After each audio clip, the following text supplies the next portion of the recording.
You are listening to Kaisers Kastle.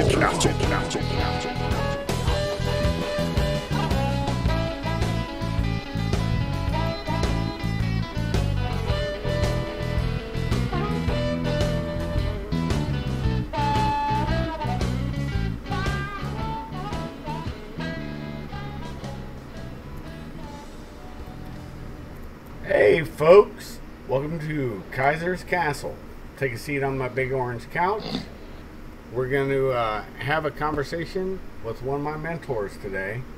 It's an important conversation for him. We have brushed paths and he can fill in the blanks because we're both getting older and this is something like a time capsule. But we have a point to this madness. We know that this stuff needs to be aired because what you're experiencing in the present has been purpose-built. And that's an important thing that people do not understand. So going back on my history a little bit, many of you know it, I came in during the mid-80s, 85, 86 era. I was U.S. Army. Had no idea what was going to happen, you know. I thought the balloon would go up in Europe and then on ADAC. I know you're laughing about that, Colonel. This is Col X, by the way, that you're hearing. Here's what ended up happening. Is that when I went into the Marine Corps, there were issues, things happened, but I met my second mentor.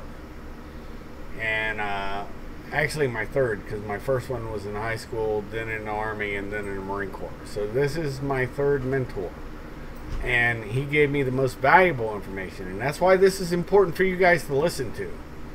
Because you think what you're going through now is unique, is something that you thought was an accident. And even back then, he gave wise counsel. The picture that I have of him right now up is on the Taro in 1981, outside of the Philippines, if I remember right, when you told me that, Colonel. And you were doing another kind of job, and when I met you, you were a major, and you got promoted to lieutenant colonel. And fortunately for me, we had General Al Gray, right? And we chewed the same earth on the Gulf War. And this is an important thing for folks to understand, is that certain specific programs were not officer enlisted requisite kind of thing. And I'll let him describe everything, but he's a good man. Listen to him.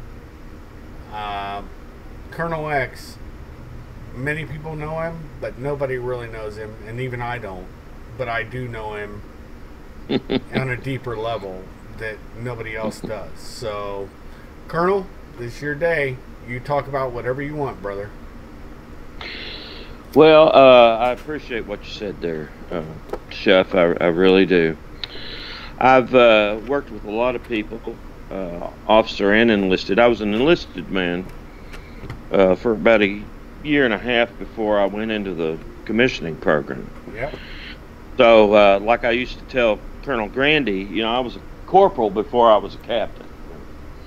So, Mustangs usually, at first the enlisted guys give you a wide berth, but as they get to know you, you know, you know, the ability to command and get people to do things, it becomes easier. I joined the Marine Corps. I don't think I told you this, because I didn't get in medical school. Wow, I never knew that, Colonel. Yeah, I was so mad. All my friends got picked up after their sophomore and junior year, but I had better grades. I had better everything. I applied to 47 schools, got 11 interviews, and 0 offers. And I was madder than an old wet hen. So out of my anger, I went down to see the Navy recruiter in Knoxville, Tennessee. His name was Belinsky, as I recall. And I was walking out of there, and the Marine Corps recruiter was just coming back from lunch.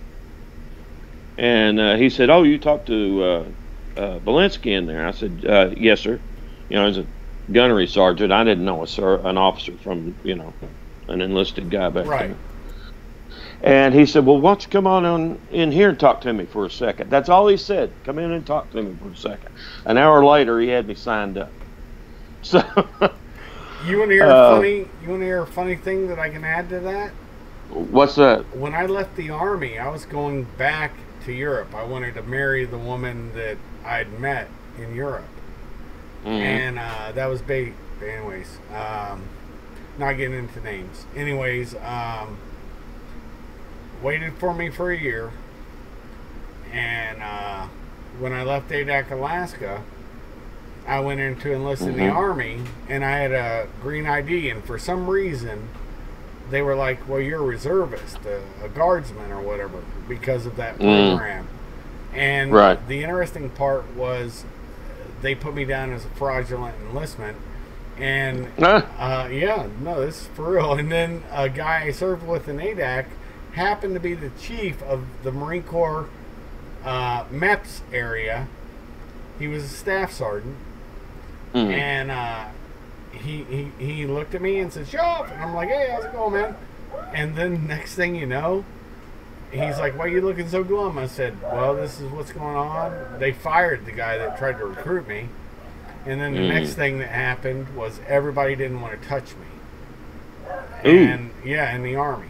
And so I said, if you can get me out in a week, because I did 3 trips where I'm supposed to go back, and every time it failed, and I said, well, if you can get me out in a week, I'll join. Next day I went into Parris Island. I'll be damned. Well, see, it's sometimes it's like that. I mean, I wanted the crypto MOS when I was enlisted. Didn't get that, and they put me in communications or some, I don't even remember now. But I remember getting called into Colonel Collins's office. I was at 32nd Street, Naval Station in San Diego. And he wouldn't even look at me. And he said, "Why didn't you tell me you had a college degree, Wade?" I mean, for a year, I thought my name was Jesus Christ. You know, Jesus Christ, Wagner. What are you doing now? You know what I mean? And I said, "Well, sir, the recruiter didn't ask." So he just handed me my travel documents, my TAD orders, and said, "You're going to OCS. Get the hell out of here." And that was, you know, that was my commissioning send-off. Wow. Yeah, he didn't ask me. He told me. So I got out and picked the armor MOS and got through armor school, and I was back in Washington for, I don't even remember what I was doing there. And let's see, oh, that's right, I was getting ready to transfer to the Philippines. And I ran into then Major Larry Grandy, and I shouldn't mention his name, a major who, and we talked for a minute, and he said, "I think I can use you. I can use a guy like you." And that's nice. That's when I started my I got derailed from early career in armor and got into some other things that I really shouldn't talk about, but things happening, you know, far, far away. And that was exciting. And I probably had the oddest Marine Corps career of anybody, because as long as I was working with Grandy worked out of the White House under Reagan. Now, there was another Marine Corps lieutenant colonel that worked out of the White House. I'm sure you know Oliver that guy's North. name. Yeah, I do know that. That's right. And of course, I had no idea, you know, who he was. I didn't know who anybody was. But I worked for Grandy for a while, and we ended up doing a couple of missions together. And then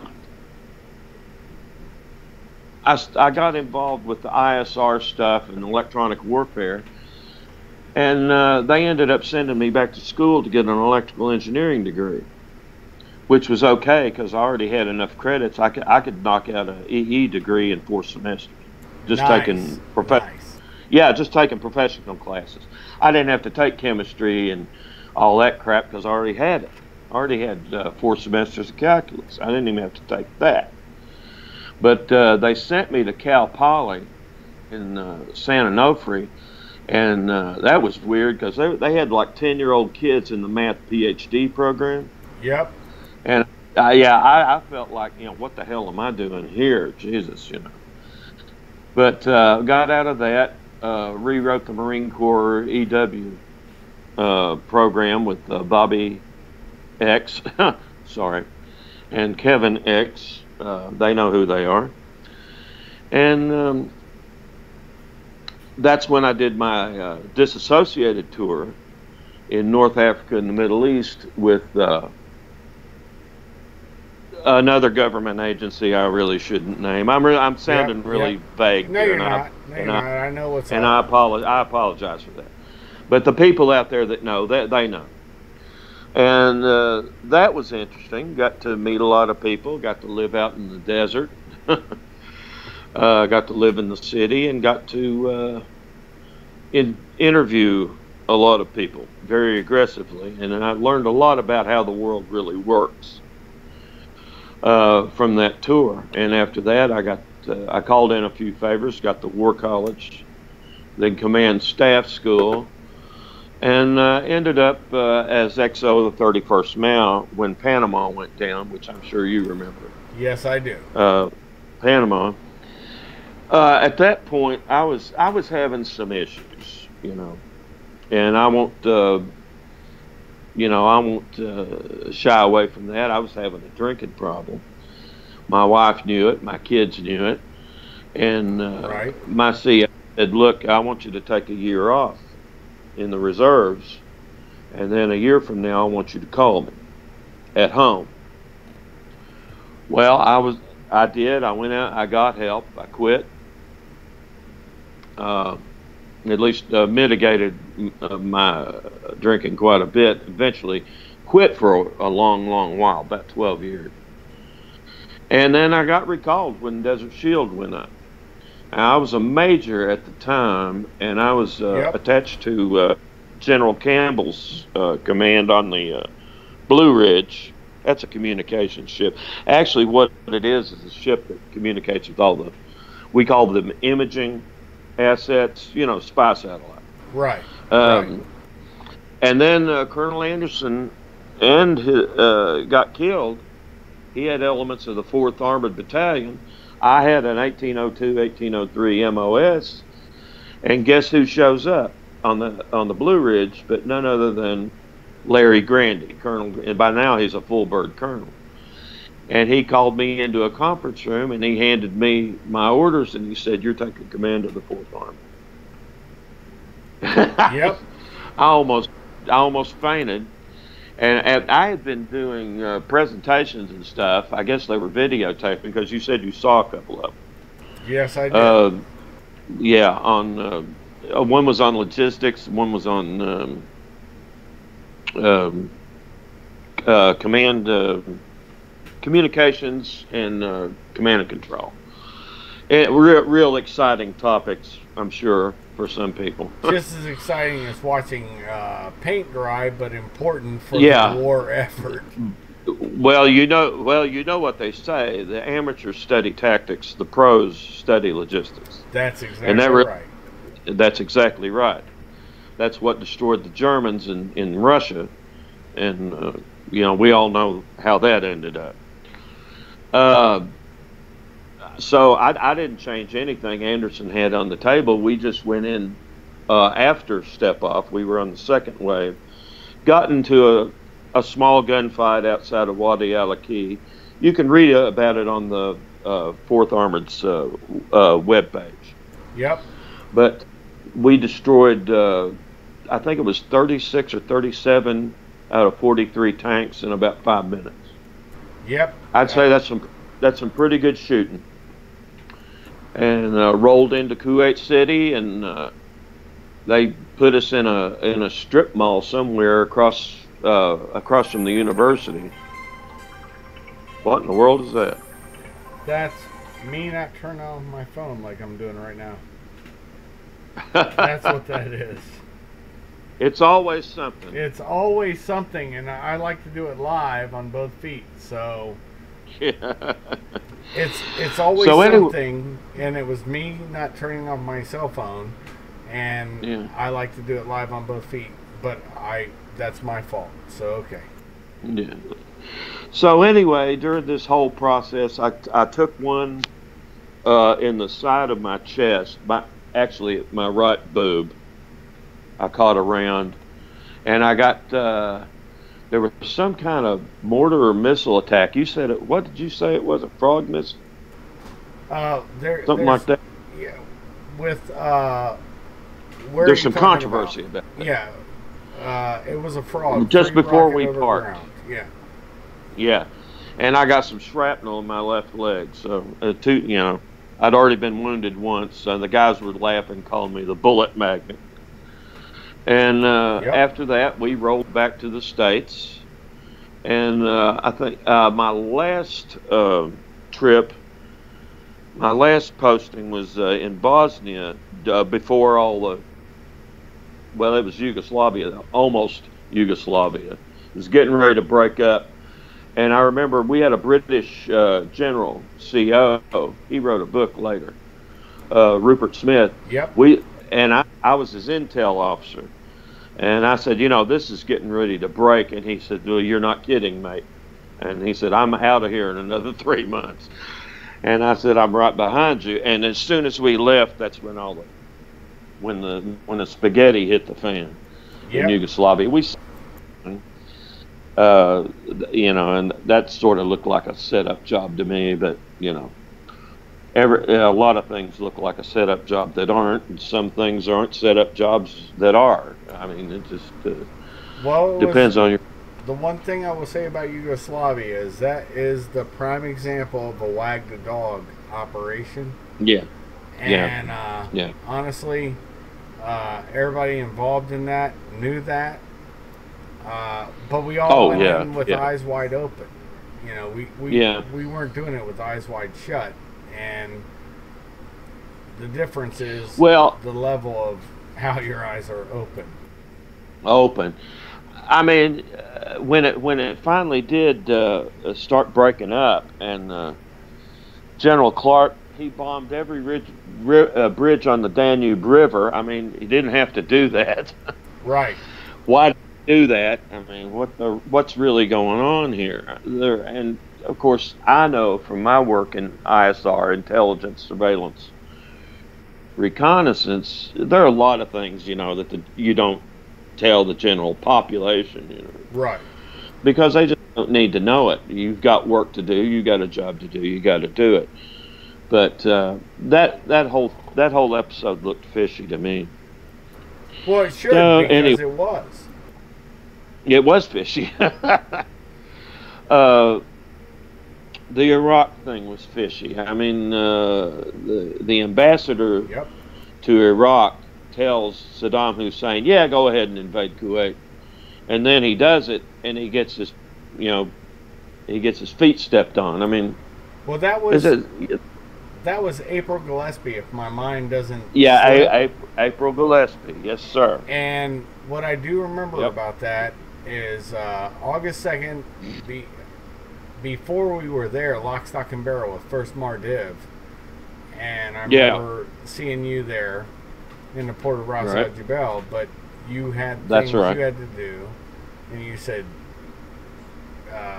Kaiser, keep your eyes open, keep your mind open, because there is some fuckery afoot. I'll never forget those words. Said there's something going on here, and even I don't know what it is, but I'm going to find out. Right. But, that was, man, there are more things in heaven and earth that are known in your philosophy. Shakespeare was right about that. So, how is a lot of people today, like in their 20s, 30s, and 40s, think that what they're seeing in the world today, is unique. It's not. It's not unique. Right. I'll give you a good example. World War One. Well, everybody's going to say, "Well, World War One, what the hell are you talking about, man?" Before World War One, we had a globalism framework. It was called imperial colonialism. Yep. And we had all the banks in Europe and the United States were tied together. The very thought of a war was incomprehensible to most quote-unquote thinking people. Well, you see what happened. Bismarck said, if there's a war in Europe, it'll probably be over some damn fool thing in the Balkans. And sure enough, it was. It was. Yeah, sure enough. Actually, have you read Neil Ferguson's book about Britain staying out of World War One?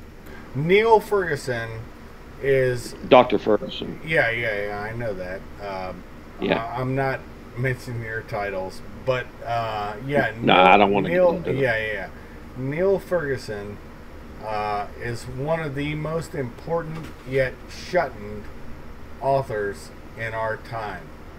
And it breaks my heart on that, honestly, Colonel. Yeah, I think history will be much kinder to him. But I think when you look at the mechanics of that whole deal, they focus on the Germans. And in fact, the Germans got blamed for that war in the Treaty of Versailles when actually they had nothing to do with starting it. It was Austria-Hungary and Serbia. Again, we're back in Serbia, the fountain of everybody's troubles in Europe, it seems like. And I think there was some manipulation. Lord Grey was probably manipulating some things behind the scene. I can't speak to that authoritatively, but based on some other things I've seen in the present day, I think something was going on there. They sort of maneuvered that whole situation where Russia declares war on Austria-Hungary. Germany then declares war on France. What? Yep. And then they declare war. It was just too weird. But that's a whole other conversation. But all of the confusion you're seeing today, it seems like everybody in the world is hacked off at each other. Everything is, what the hell's going on? I thought we were headed in the 90s to a Star Trek future of globalism and everybody holding hands and singing Kumbaya. Kumbaya. Yeah, and then September 11th happened and everything went to hell. Well, that's what happened just before World War One. Yeah, it's the muff fake. It's the muff fake they always use, brother.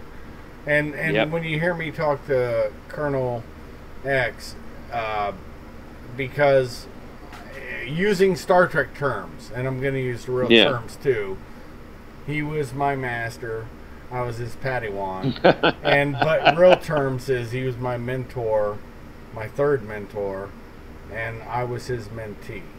And all of my mentors had one thing that they said, is your job is to mentor other men. That's to right. be the same way you are, with no strings. If they want to leave you, or if you feel you've given them everything that you have to give to them, it is time to sever relations. And this is what I see is sadly lacking in this generation, Colonel. Really, it's really sad because, I always believe, and I suppose this comes from my being an enlisted man before I was an officer. I sent 3 guys to the Naval Academy, 2 to ROTC, and 2 to OCS, all enlisted guys. Oh, and 1 guy to the ECP, Enlisted Commissioning Program, because I thought they'd make good officers. And one of them, George X, ended up being a vice admiral in the Navy. Now, I didn't like the fact that he went Navy, but Yeah, like you said, whatever direction your mentee goes in is the direction they go in. You've given them everything you know to give them, and after that, when they, can stand on their 2 feet, then you got to let them go. Exactly. Exactly. We do it live on our own 2 feet, and that's the best we can do. You can't be a helicopter and hang around and hang around and hang around. You just got to let that person go and do what they think they need to do. And that was always my attitude. That was my attitude in training. Train these guys up as well as you can for the mission coming up, and then let them go. They know what to do. I very rarely had to give specific orders. I might say, take that ridge, or we need to take that confluence where that river is. I never tell them how to do it. You don't do that. They know what to do. Right. If you've done your job. If you've done your job. The amazing thing that I don't think people see is, especially in modernity, I don't think they understand that it is about letting your people do what they're supposed to do, and having trust in them. And that's something with the current events that are happening now. I'm going to hijack it a little bit. Go right ahead. But what I will say is, we have now seen the monkey move up come to a complete bullshittery. And it's actually corrupted agencies that you and I had massive trust in. And now they are buffoons. And now you're talking about DOJ and FBI. Of course. And same with CIA. You're right. Same with NSA, except for, I have to tell you, I will kowtow to you. You were correct. Michael Rogers, Admiral Rogers, was correct, and he did the right thing. And I remember how vehemently I was against him when I thought he was doing things, but you were right. I was wrong. And he did the right thing. The other thing that I see is that the only clear player I see on this is DIA, Defense Intelligence Agency, and you don't have to go into depth on how we know each other, but you know what I'm talking about. Yeah, I know exactly what you're talking about. Let's roll back a little bit. Beginning under Clinton, I saw a lot of. Now, Clinton was his persona that he gave to the public was of a, hey, I'm an easygoing country boy from Arkansas. I'm full of crap. I'm Bill Clinton. Vote for me.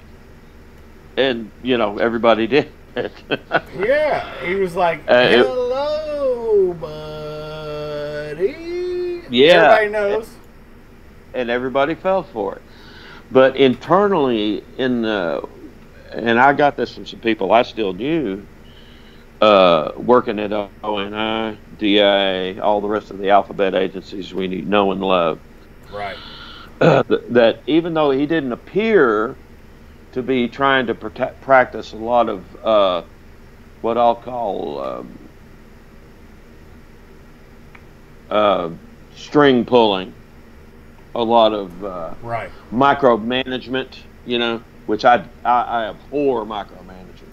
Yep. He was doing it internally where you couldn't see it.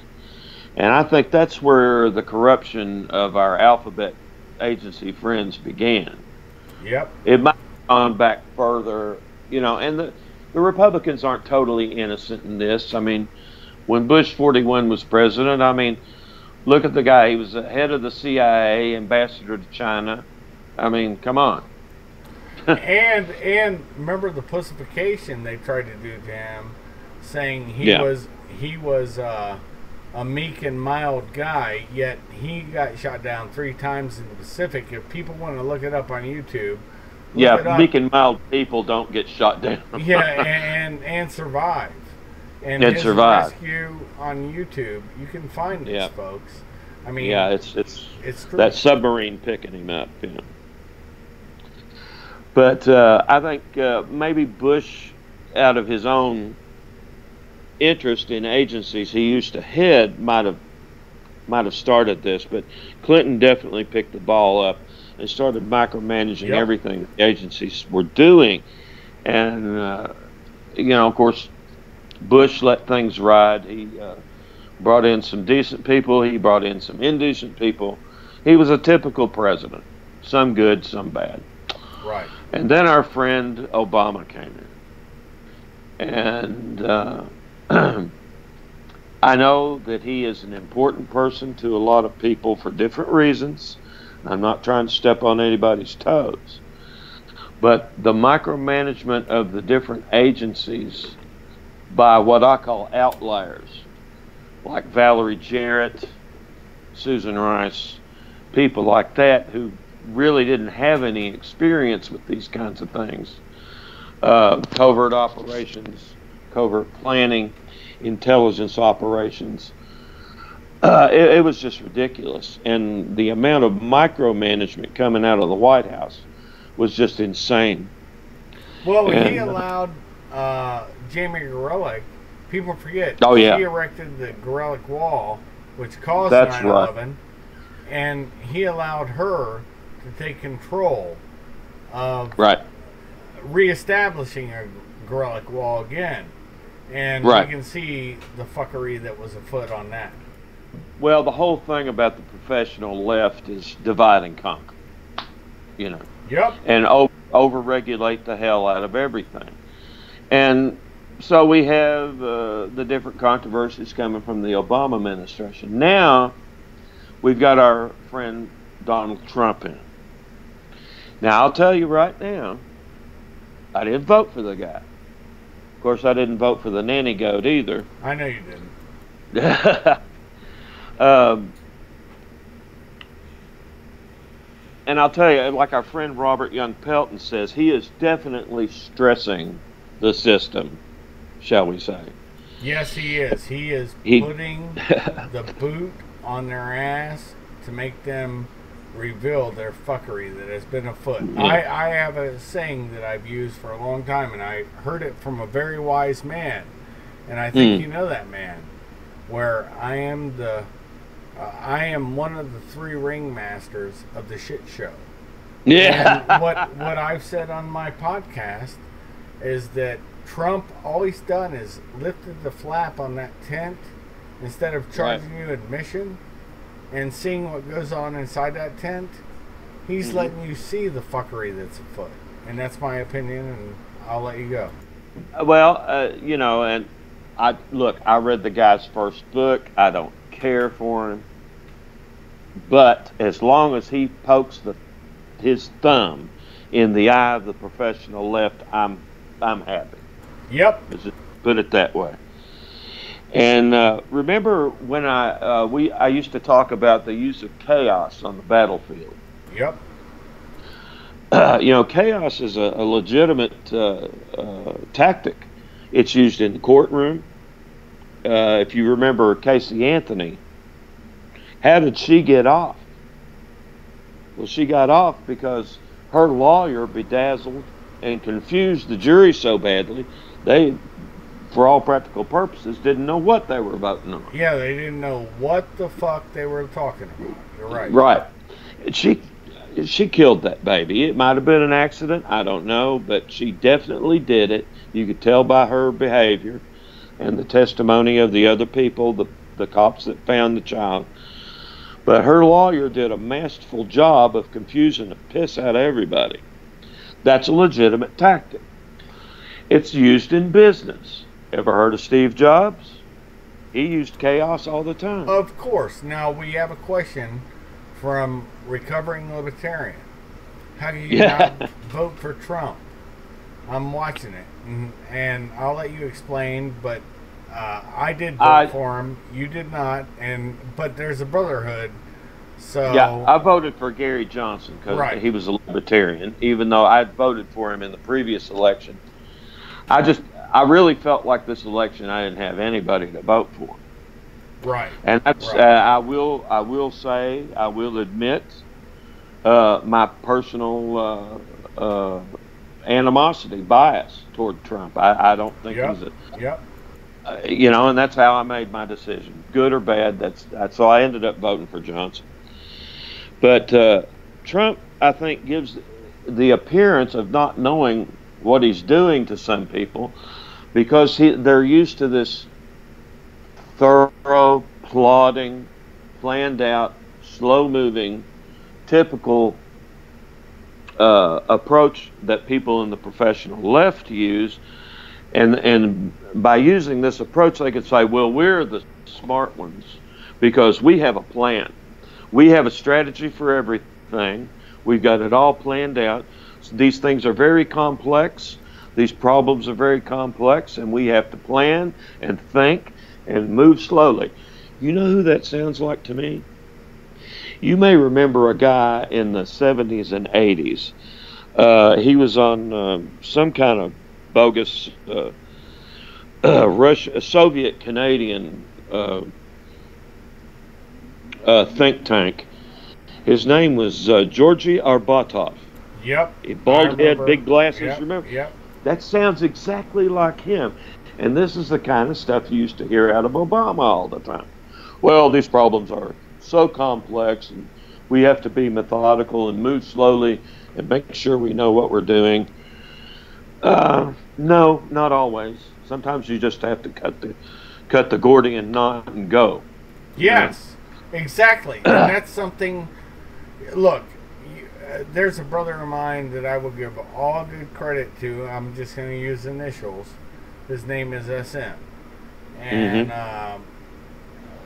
he taught me something that broke it down even differently and better than you did. And it's the only time a civilian gave me something.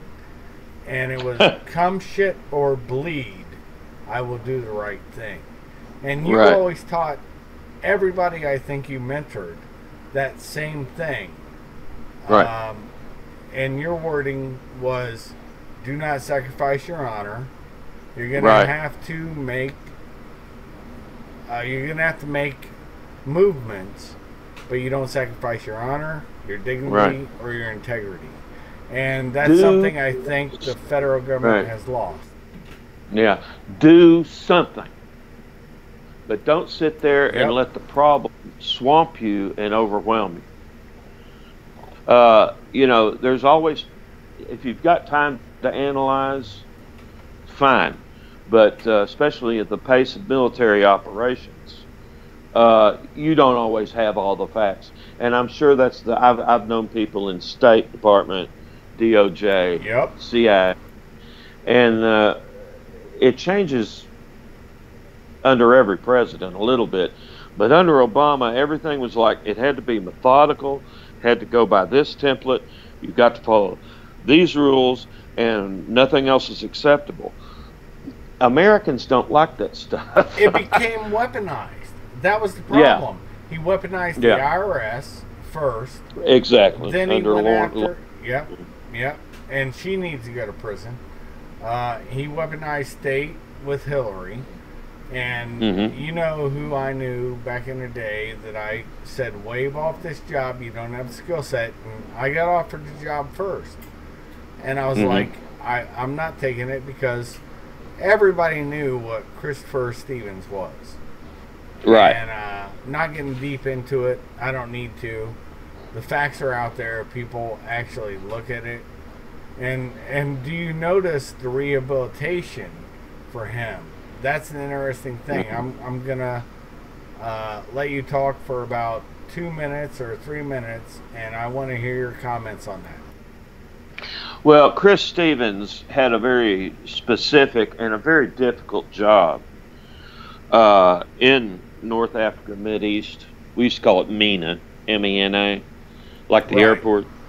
And that was to get weapons to a certain party by a certain time for a certain exchange of, shall we say, favors.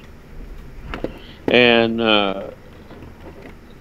the whole thing blew up on him in Benghazi, and that woman just let him get killed, in my opinion. You know, Hillary. I have absolutely no respect for that woman. That's all I got to say about it. It's just disgusting.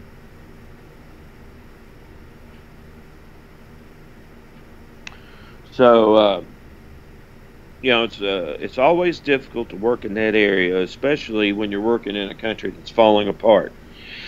The whole thing about Gaddafi was strange to me, because here was a guy that had been in our face for decades, and then all of a sudden, after the invasion of Iraq, he comes around. He stops his chemical weapons program. He stops his nuclear program.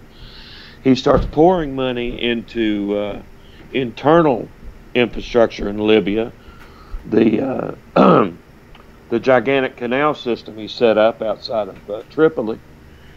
And then the Arab Spring, the so-called Arab Spring, began, and they let him go down the tubes. That wasn't right, in my opinion. And consequently, the instability in northern Libya led to the situation with Chris, and well, we all know what happened to him. It's just a mess. But the State Department's had that weapons program for a long time. The interesting thing I think you brought up, people don't understand. Since Adnan Khashoggi, yes, and we can talk about Gunwalker, my friend and yours. Yes, exactly. We can talk about Barry Seal. I honestly, my wife wanted to get that movie to show me, and I told her everything that would happen in it, and I thought they would water it down. That Barry Seal movie is the one Tom Cruise was in. Yes, is the most true to fact movie I've ever seen. I watched that a couple of months ago, and I was astonished. Yes, at how accurate it was. And Eugene Hassenfuss. This is the thing. I keep telling people. I keep telling people, look to Eugene. Look, this is our era, man. And I'm like, you guys don't get it, man. You think we're boring old people telling you history doesn't repeat; it rhymes. And honestly, Christopher Stevens was such a dirty. Yeah, he was such a dirty arms dealer that even Bush Jr. wouldn't touch him. But guess what? Hillary did, and nobody wants to talk about that shit. No, nobody wants to talk about it. I've had all kinds of questions about that deal in Benghazi. The whole thing was dirty. I think he was sold out. I do. Yeah, but a good operator who was in charge of his stuff. I'm not getting into names because I'm not going to do that. No. But when I got offered the job, I told the guy don't go, and now he's one of those people in 13 hours. And well, you know what I'm talking about, and I'm not getting into it. But I turned it down, and I waved him off. I tried to wave him off. I have the emails, man. And he's like, fuck you, you want this job? And I'm like, no. Kaiser don't want this job. Kaiser's trying to tell you don't have the skill set. I do. And I turned it down because I saw the fuckery afoot. I mean, I've been trapped by some fuckery afoot, even in our own nation. I got visited because of some fuckery. So I've been you know what? I know you have. People asking questions about the questions you're asking. Exactly. Yeah. So anyway, why all this now? What is happening now? You know, we've got we've got the Caliphate, we've got ISIS. Of course, they're pretty much, they appear to have been stifled, but I wouldn't hold my breath on that, because there's always some money is going to pop up from somewhere. Yep. Yep. Sure is. Why all this craziness in Europe? My son-in-law, who, as you know, is a minister. Right. Right. We were talking about Eve's husband, talking about the situation in Europe and the immigration from North Africa and the Middle East into Europe, and he says it seems like Europe is trying to commit suicide on the MENA, level. And I said, "You think that's an accident?" It's the Kalergi plan. Nobody can dispute that. And and the thing is, we have two questions since you started talking. Well, one's a statement. Recovering Libertarian is here right now. Yeah. Great showing and a great guest. And then the other one is, any advice to explain, and I'm going to let you do this. Sure. Because I know we are simpatico. Look, Colonel and I disagree on a lot of shit. Oh, yeah. And he can tell you all about it. And I don't care, because I love the man. He is my mentor. I'm still, even though we're brothers now, and there's no longer the mentee-mentor relationship. No, that hasn't been for a long time. But I still have to defer to him, and I want him to explain this to you, recovering libertarian. Any advice trying to explain the mid? I hate that term. It's the Near East to normies. Mm-hmm. It's really hard for me. That's what he's asking. Please give him an answer to this, and I'm deferring completely to you. All right, I got some names for you concerning MENA, Mideast North Africa, because it's really all one. Strategically, it's considered one area.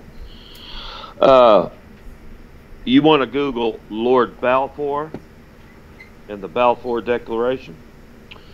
You want to Google the Picot-Sykes Agreement. Yep, Sykes-Picot. Yeah, if you've seen the movie Lawrence of Arabia, you already know what I'm talking about. T. Lawrence, baby. And, oh gosh, I forgot her name. The cartographer, the lady that drew the maps of the Middle East. You ever wonder why Iraq and all those countries look like geometric shapes? Yeah, the British Foreign Office drew those borders. Yep. And then they took Prince Faisal out of Saudi Arabia and put him in charge of Iraq, and then took the king of northern Iraq and put him in charge of Jordan. I mean, it was like when a company outsources their IT department and they change all the phone numbers. Exactly. And this is another example, like I've said before, of chaos being used to control a situation. Let me say that again, because it sounds counterintuitive. It's an example of chaos switching the royal families around between countries in order to control via confusion, indecisiveness, the situation. Because the British, they working for the Ottoman Empire at the time, discovered oil in Iraq in 1903. They knew it was there. In 1908, they discovered oil in what was then called Persia. We call it Iran now. Right. And then the rest of it followed. Then World War I followed. Well, 5 empires go into World War I. Ottoman Empire, Russian Empire, Austro-Hungarian Empire, German Empire, and the British Empire. Right. Which one survives? Right. The American Empire. And you think that? And the British Empire. Yeah. You think that's an accident? No, it wasn't. No, it wasn't an accident. And the Ottoman Empire is broken up into all these geometrically shaped puzzle pieces. So, and the royal houses switched around after the war in order to better control what? The oil coming out of that area. And the British had an monopoly on it. And that's why we now have the petrodollar. You're exactly That's right. I love you for so many reasons. People do not Well, that was know. that was more part of the Bretton Woods Agreement in '44. But don't get me going on that, because we'll be here all day. But I need to tell your audience, need to warn them that my PhD is in economic history, so I can babble about this all day. No, I get that. I get that. And you answered recovering libertarians question. Okay, great. Yeah, I'm a very our issues in the Middle East today can be laid right at the feet of the British Foreign Office in 1920. Yes. Here's the coolest part that you don't know. Recovering libertarian, you're going to love this. Okay, great. Yeah, I am very knowledgeable. I am having problems explaining the Persian Gulf, Iran, and the difference between Shia and Sunni Islam and the tribal differences to my, I don't know what that means, live family who think. And then once you said that, he said thanks. So you have made an impact. As well with me, you've made it with him. The main issue, of course, I spent a year and a half there in MENA, Middle East, North Africa, is not Jews and Arabs. It's not Christians and Muslims. It's Sunni and Shia. And this is this goes back 1,400 years, folks. Oh, there's even a funnier part. When I was in the Kingdom of Saudi Arabia, and so were you, we both saw we both saw Jews coming into the kingdom, and the muff fake they throw, saying like, well, Muslims will not be around Jews. Yeah, they will. And Jews will be around Muslims. And it depends on who you are if they want to hang with you. If they can get something out of them, they sure will. They sure will. Hell to the It is Shia and Sunni, and that is the main issue in the Middle East. If everybody were to pull out of there today, okay, and Israel would go back in time like Thanos in that movie, you know, use a time stone and go back before 1948, there would still be warfare there because the Sunnis and the Shias would be at each other's throats. Yes, they would. You look at Saudi Arabia and Iran, and you have a Sunni nation. I believe Saudi Arabia is, well, they're Wahhabis, but Sunni. And Iran is primarily a Shia nation. And I'm telling you what, those two guys, they're going to be duking it out here before too long. Oh, they will. And that'll be the major, it's for the, you know, bragging rights of who is the major player in the Middle East, who's setting the tone for things. And as you know, the Arab, and I'm not criticizing anybody negatively, this is just based on what I saw while I was there, and I'm telling you, brother, I slept in their tents, I ate their food, I played soccer with their kids. I know those people. They are going to be at each other's throats over a religious disagreement that happened 1,400 years ago. That's the old thing nobody wants to hear. They don't. Nobody wants to hear.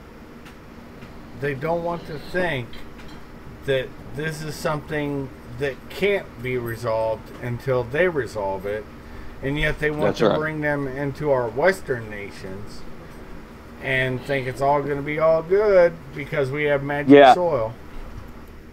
Yeah, and when you have people, and both sides are guilty of this, but I see it primarily on the professional left. They think that there's some kind of magic words they can say to convince these people. Remember when Obama went over to Cairo and all that mess? Right. They you know, if we're just nice to them, they'll be nice to us. Brother, you need to go over there and live for a while. It ain't like that. When I hear somebody like Rosie O'Donnell or Meryl Streep say, "Oh, well, they're just like us. They have children too." No, they're not just like us. Yes, they have children, but they're not like us. And they will train their children. It's okay because you'll get to heaven before me. They have a totally different, both sides, Shia and Sunni. Shia and Sunni. Yeah. They. I was about to say something really profound, and it plumb evaded me. Sorry, I fucked that up. No, you didn't. Islam, when you really take a look at the history of Islam, you know, the first complete version of the Quran didn't pop up in the 600s or the 700s. It was in Damascus in 820. Yep. I found this out when I was there. Islam is not so much a religion. It borrows a lot from Judaism, a lot from the Old Testament. Yep. Especially the Levitican dietary prescriptions. And a little dash of Jesus here and there. It's bad. Got an issue there? You shouldn't have heard that at all. The dogs just barked. Yeah. Is that Spot or your other friend? It's my dogs, but I did have you muted. Yeah. You look at Islam. There is separation of church and state. The very idea is doesn't even occur to them. And I'm not saying that as criticizing them from 12,000 miles away. I was over there. I've talked to these people. I lived with these people. There is no separation of church and state. It controls every aspect of your waking life. It's very similar to Christianity in the Middle Ages. Every single thing you do revolves around the mosque. There's not even any room to make laws that are outside the framework of the Quran. Because, you know, who are you, mortal human, to make laws to supersede the laws of Allah? It's very restricted. It's ironclad, and once you're a Muslim, you're always a Muslim. You know, and it controls every aspect of your life. Now, some people like that. Okay, some people are okay with that. That wouldn't be okay with me. They'd have my head on the chopping block in 2 nanoseconds. But the situation over there is not exactly what the media portrays it. It's the underlying. You know me. I always look for the deeper issue, the underlying current, and the underlying current in the Middle East that pulls everything its way is the Sunni and Shia competition. That's all I'm going to say. No, it truly is. And here's the thing. I mean, you guys now. Cold Warrior said, "Woohoo!" I know who he is. He's a good dude. He is a very good dude. And it looks like with how many O's he put in there, it's like a breath of relief.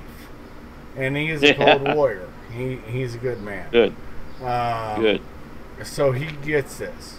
He said, I went into the little mosque that had behind the casino bar room. It was called the Mosquito. I mean, it's the same shit. They pull. Look, there was a hit done by Mossad in the UAE. I know all about it, and so do you. And we're not going to get in depth on it. But the interesting part is it was done by Mossad in the UAE, and they're being driven by Brits hired from a company that was based out of New York. People will brace on that and say, well, no, and I'll be like, well, you're full of shit. Because the people will say, well, no, that can't be, and I'll just shake my head and go, dude, you don't know 1/10 of the story. You don't know. Yeah, I mean, exactly. What we're trying to do here, and I think I caught your drift early on, is try to get people to do their own homework and look this stuff, which is why I gave those names for the post-World War I Ottoman breakup: Balfour, Sykes-Picot, and the lady, Gertrude, she's buried in Baghdad. Bertrand? Is it Bertrand? No, they called her the female Lawrence of Arabia. Gertrude, well, yeah. Google the name Gertrude with a bunch of qualifiers, like buried in Baghdad. You'll find out who it is. It'll be her. Yes. I think it is Gertrude Bertrand, but I may be wrong. Nicole Kidman played her in a movie about 4 years ago. But she's the one that supervised the cartographers that drew the map of the Middle East you see today. Yes. It had nothing to do with the desire of the indigenous people there. It has nothing to do with the desire even of the royal families there, because the British switched them around like musical chairs. It had to do with, and I'll say it once, I said it a second time, I'm going to say it a third time, imputing chaos in order to control the behavior of the region. It's always, that's where it seems to be. Here's the one thing that you taught me a long time ago: chaos into order. And this is something that I don't think the public understand, that you can create a chaos, and including in our homeland. If you don't believe me, you're seeing it now. This is a sad position we're in. We've allowed ourselves to have this fuckery afoot, and allowed somebody like me, a moron, who's nobody. Hardly. I know, but allowed me to be able to explain this, because I'm trying to tell people chaos into order. Wonder who's controlling the fuckery, and wonder, honestly, I'm being very honest, wonder why. That is the more important question, Colonel. I used to say, as long as you're the one imputing the chaos, and well, God, if it's chaos, how do you control chaos? I said, if you're the one causing it, you can stop it. Yes. That's the whole point.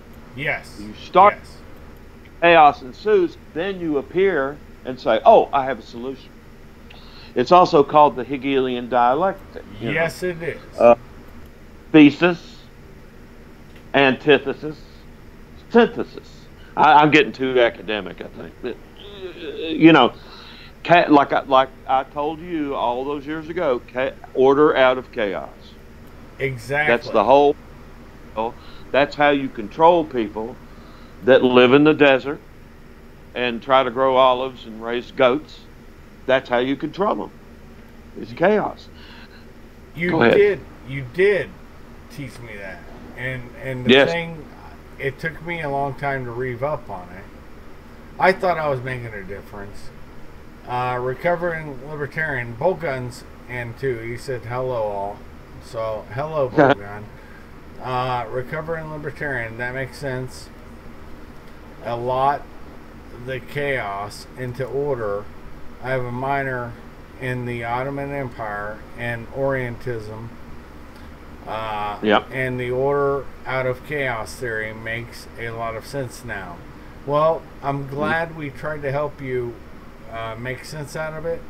But this is so deep that folks, Colonel X and I have known each other for, what is it, 30 years? 80, well, almost 30 years. Yeah, almost, It's 29 years. I think it was 89. Yeah. 89. Yeah. Panama. Yeah. That was you talk about a... Yeah. It was what it was. It was what it was. there's a lot of stuff that went on, and we will talk about. But I will have Colonel X back on again. And here's the thing. Anyways, I'm not getting into the thing. He knows what he's talking about. You guys would do well to know him. He knows many people during the Cold War just like I do. And we're trying to... we are actually... Russian Americans, yeah. Russian, German, East German. Yeah. We are actually... We knew them all. we're actually trying to fix this shit. But I don't know if there's a fix. I honestly don't, Colonel. We talked about this in Berlin, so, you know. Yeah. It is what it will be. A lot of things, and I'm going to send you this link, but a lot of things, my mother used to say, when a fish stinks, it starts at the head. And I always thought as a kid, what in the hell is my mother talking about now? But you will see when you read this, and it'll probably put you to sleep. It's called The Implosion of the European Paradigm. Yeah. And just real quick, what makes a nation a nation? Okay? That was established, that was actually codified and documented and established in a little piece of paper called the Treaty of Westphalia. Yep. Okay? Yep. In 1668 or whatever, at the end of the 30 Years' War.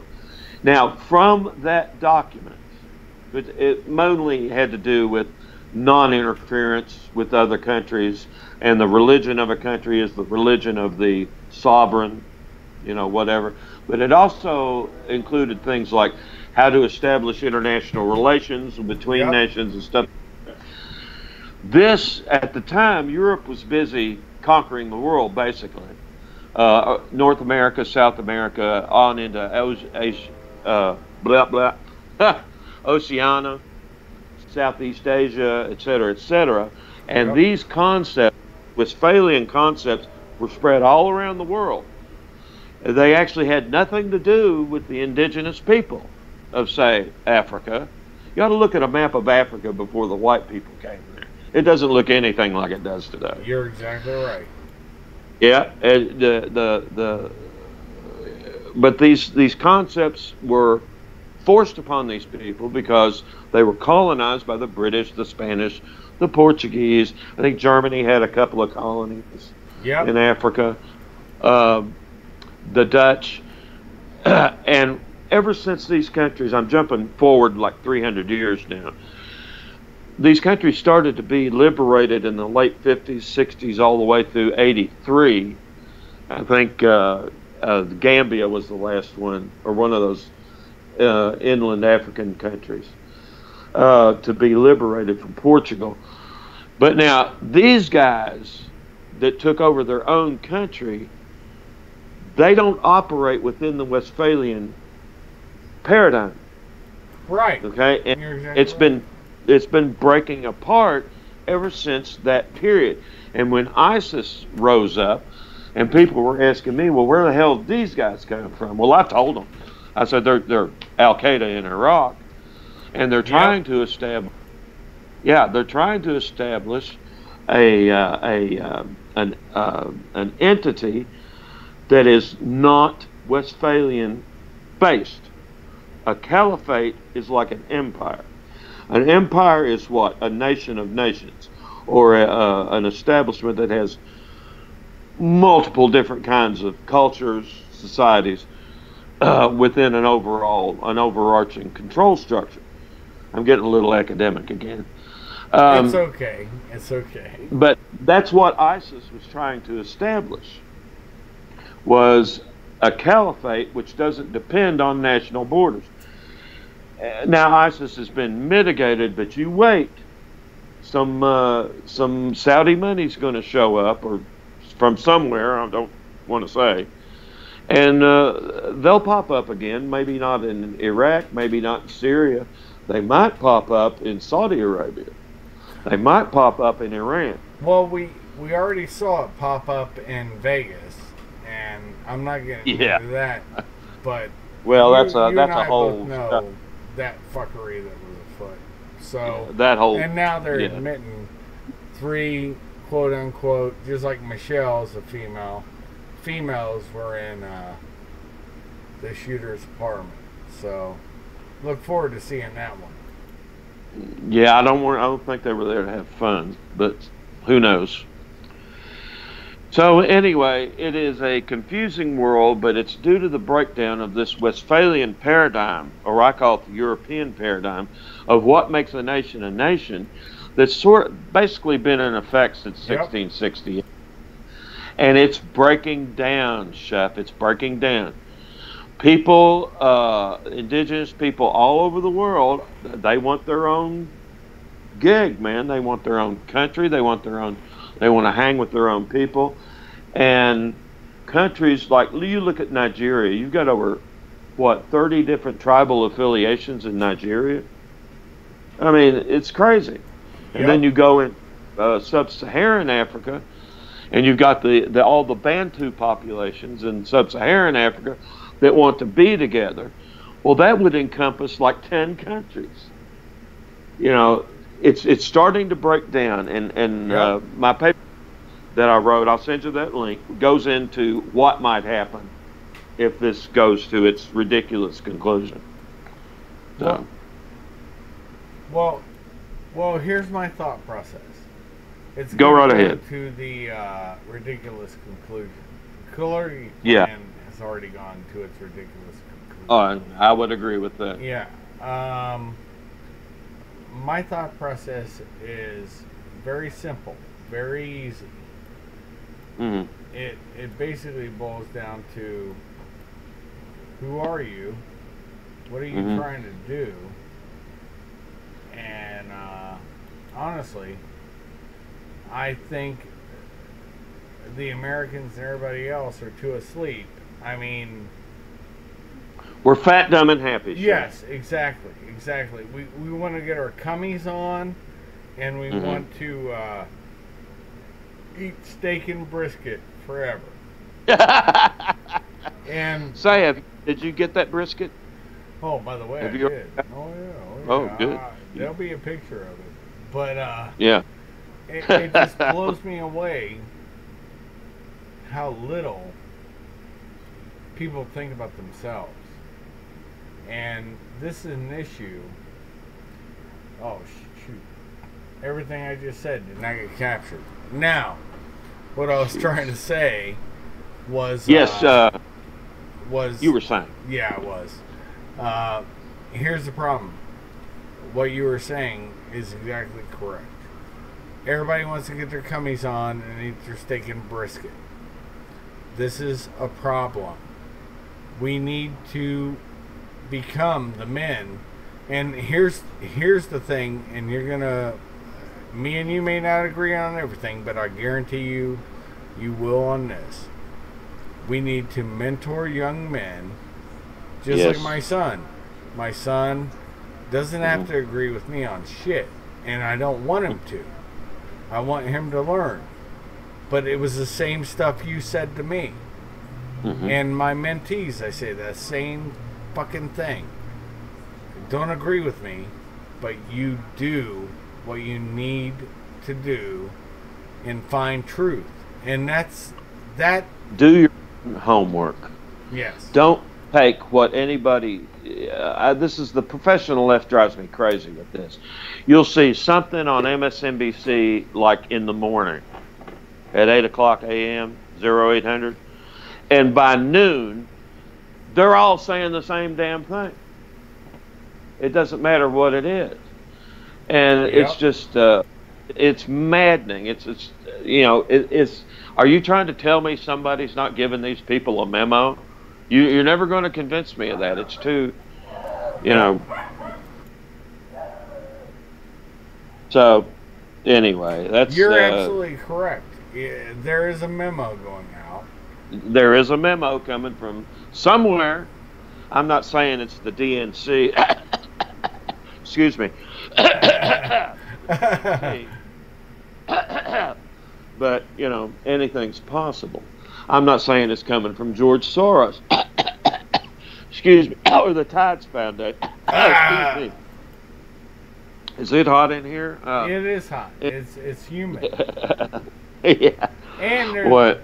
and there's a lot of, besides it being hot and humid, there's a lot of allergens in the air. Oh, yeah. Did you see that picture I put up on Facebook of the pollen coming off that tree? Oh, yeah. Out here at the park. Oh, God. That backhoe ran into that tree, and a green cloud just came out of that tree. I almost had a asthma attack just looking at it. Yeah.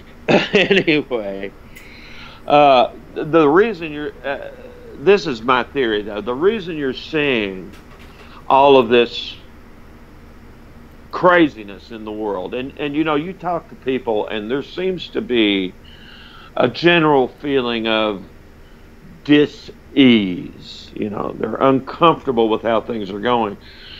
A lot of this has to do with something that doesn't appear to have anything to do with it, and that's the breakdown of the Westphalian or European paradigm of what makes a nation a nation. And now exactly, people all over the world are beginning to reject that, and it's filtering down, and people are acting out in different ways.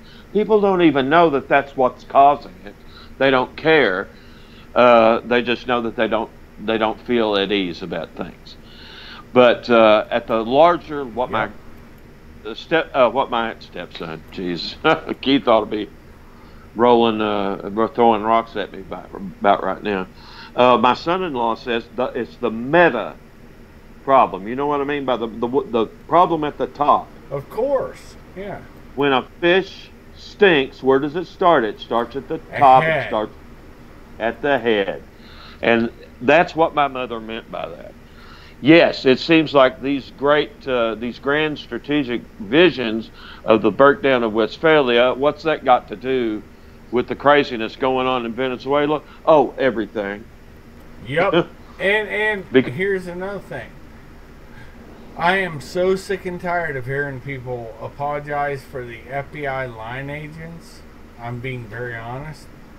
Because those line agents, look, you know how it is in the federal government. Look, people forget the Marine Corps during the 20s when stuff was being stolen. The Marine Corps were the guys that actually secured the post offices. The Marine Corps has that little special addendum. And here's what's so funny to me. Is when I see this, I'm like, we could fix this overnight with the Marine Corps.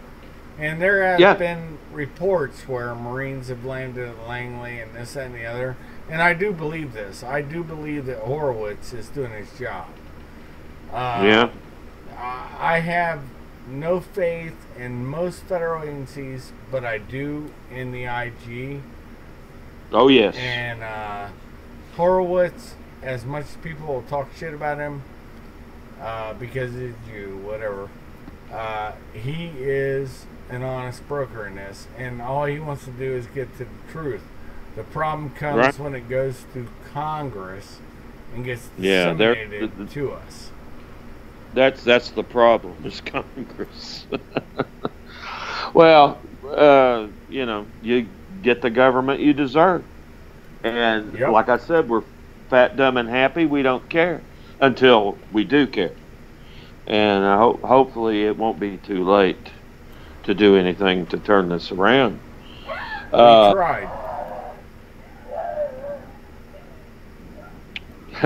We tried, Colonel. We tried. Yeah. I don't know if we did everything you could. It's like you say, just keep mentoring young men. I have a couple of guys I talk to on a regular basis. It's just informal. Run into them over at the pub or over at the library or over at Dale's cigar shop down the street here. But you try to look, you know, just say, hey, man, have you ever read fill in the blank? Have you ever read Utility Force by Rupert Smith? Have you ever read, you know, any of this stuff. And if they do it, fine. If they don't, don't try to micromanage everything. That's not the way to go. You're going to find that you're going to have micromanagers on both sides of the aisle, but micromanagement does not work. It doesn't work. It doesn't, because it destroys people's self-esteem. It destroys their willingness to take risks. And risks are bad sometimes, but without risk, you wouldn't have airplanes, you wouldn't have automobiles, you wouldn't have PCs, you wouldn't have any of that stuff. Without risk and chaos, you wouldn't have iPhones, you wouldn't have iPads. I'm talking on an iPad with you right now. This was unthinkable 10 years ago, 12 years ago. Oh, I know. Here's one of the funniest things. Cold Warrior said, I'm a squid man. All these people are throwing up, Semper Fi and stuff. And he's like, I'm a squid man. He's a squid? He told me the truth about him. And, you might be a squid, but you are a combat guy for your type of ship. And this is the thing that really makes me angry, is that so many people will want to blow shade on a man that's maybe somewhere that he's not exposed to fire like everybody else, but a National Guard, Reserve, it doesn't matter. If you're a veteran, you're a fucking veteran. Yeah, you get the same. Yeah. You get the same training. And I'll tell you something about those Navy guys. I was on ships a lot. I was combat cargo officer on the Taro. And, those guys not only have to fight the enemy if they run into an enemy. Of course, our Navy hasn't really had to fight a fight since World War II. But, they have to fight the goddamn ocean every single day. Every hour, every second. Yep. They got to keep water out of that ship. Yep. That ship operational. Man, that's a lot of stress. That's a lot of stress on those guys. And I'll say it. I like the Navy guys. They're all right. I did too. I mean, I never held a grudge on any Navy dude. Nope. And I never did on Army dogs either, because I was an Army dog. Me either. We're all there for the same reason. Yep. We were all there to mission completion. That's right, to defend our country and to do that the best way we knew how. We know the best way I knew how was to teach, was to, like you say, to mentor people. And if they wanted it, fine. If they didn't, fine. We knew how to do it. No problem. We knew how to do it. Yep. Honor, integrity, and not just honor, integrity, and loyalty. Loyalty, absolutely. Those three legs of that stool cannot be broken. I'd say you're right about that. Yep. And loyalty to me, of course, that's just me. Loyalty is probably the most important. It is. You just do what I tell you, under certain conditions. There are other times. It was like a staff sergeant told me one time. Staff Sergeant Works told me. He said, sir, the trick to command. I said, what is that, Sergeant? He said, there are times to kick ass, and there are times to kick back. And the trick is knowing when to do what. Knowing when the difference is. You taught me. Yeah. You taught me That's one right. thing, and it was, you stand when you need to stand. That's right. And I don't care if it's me. You told me this. And I told everybody that. Yes, I know. So, anyways. All you guys are very special to me. Well, very special. You're my son's godfather, so you know what this is about. So. Good old Max. Yeah. Good old Uncle Colonel X. So. Yeah. And my son has turned out fine. So. Oh yeah, You he's know, fine. I love you. You know that. Yeah. So, anyways, let's. We will do another show. And Yes. you guys, I hope you've enjoyed this. Spread the word if you want. Like, comment. Trust me, there will be no problems if you comment. And Cold Warrior brought up something. Oh wait, first I gotta get to recovering liberal or libertarian. Okay. Navy guys tend to be smarter. Okay, well, we were the men's department of the Navy, and then Yeah, Cold we're Warrior, the men. Cold Warrior said we were delivering paint to Beirut. We didn't know there was 250 guys killed in there. Okay, hey, hat tip, brother. Boiler technician, November second 80. class, and still in a power plant right now. Hey, love you, Cold Warrior. You don't have to justify yourself. And just being honest with you.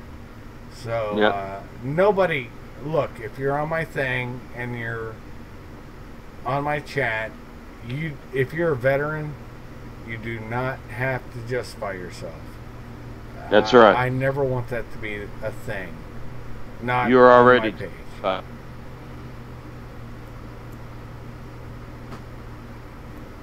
Go ahead. I'm sorry. I just said not on my page. It wasn't a big issue. Yeah. Anyways, Yep. we've had an awesome talk. You guys have met my third mentor. I hope you've enjoyed it. You're finding a little bit about where I got my knowledge from. I respect the man, and I will plant my feet and die in place for him. So, you know that. Same to you, brother. I know. Same to you. I know you. Simplify always. Hoorah. Simplify. So, That's right. I'm going to mute myself. If you want to say anything, if you want to talk about anything you need to push, that's fine. No, I just want to tell you guys out there, you're all a bunch of wonderful guys and gals. When I was in, you didn't have female pilots or female tankers, or didn't see a lot of women around, but I know they're more integrated into the force now. That's fine. Do your own homework. Don't take any for granted. You go on the information you have, but do the background, do the digging. You may be surprised at what you find.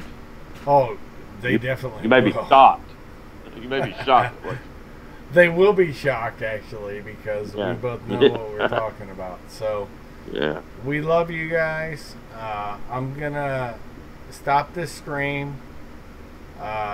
Don't think it's untoward. It just has to happen, and we will have another conversation very soon. All right? Absolutely. Much love. Be well, be blessed. And I will let you know, Colonel X, when the stream stops. All right. Talk to you guys later.